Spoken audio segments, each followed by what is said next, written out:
figured start talking about myself a little bit. Tell you a little bit who I am, what I've lived through. I think God hates me if he exists. I've had 14 procedures done on my body, and I got a 15th coming up soon in August, right? So some of the things that I've lived through, I've had an interesting life, but my body pretty much hates me, right? I can't walk without breaking something. I have to have surgery for whatever reason. Been a mechanic for most of my life. At one point, my hands were killing me in my early 30s, and doctors pretty much did some testing on me and said, you need carpal tunnel surgery. I said, isn't that for usually old people? They're like, well, yeah. I said, kind of young, doing a lot of masturbating? I said, no, I got it in the other hand too. He goes, well, you're a switch hitter. Oh, well, no, sir, I tried doing that one time, missed stroke, punched myself in the nuts, and I never did it again. So it's not really worth that, right? He used to be in great shape, and unfortunately with that many injuries, kind of gotten out of shape, so I'm up here standing here looking like a giant fucking orange. But that's okay, right? I pretty much got rid of my humility and everything else in life. I just don't care. Anybody coming up on, any men or even ladies coming up on the age of 45 soon? Anybody?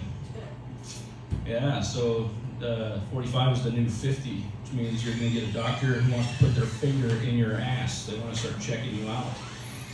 Not sure how some of you feel. My doctor's actually mad because I've gone in for all of that, had a colonoscopy.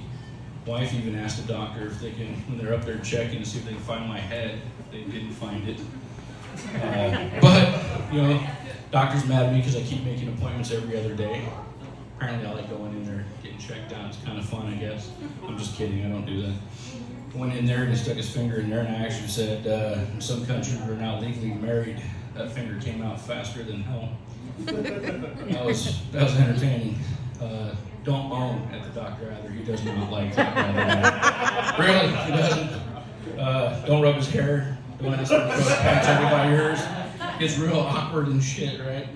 So, unfortunately, you know, all the things that I've done, out of all these things that I have to have a left testicle removed in August, right? I was born with an undescended one, so if anybody's ever dealt with that before, this is actually a little PSA for you. Those things can become cancerous. They're more likely and susceptible to become cancerous. Me personally, I've lived through some of these stupid things that wouldn't fucking surprise me, but I actually don't even care anymore.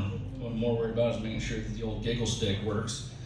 So, the doctor and I have done some tests and ultrasounds and everything else. Again, that's a little weird. But I got to the point where I said, you know, there's all this pain. Is there any point keeping this thing? And after, you know, pros and cons and hashing it all out, doctor's pretty cool, and he was like, well, fuck it, let's just remove it. You don't really need it. The other one works just fine. Then he goes, do you want a prosthetic? I was like, excuse me? He goes, yeah, do you want a prosthetic? They fucking make those, right? An actual prosthetic testicle. So I said, yeah, if I can get one that's either a bell, jingles or some shit, maybe a squeaky toy, but the best idea, I think, is something that light up. So I think sex at night would be fucking awesome with a little blinky ball in the middle of the dark. So anyways, that's my name. That's my time. My name's Mike. You guys have a great night.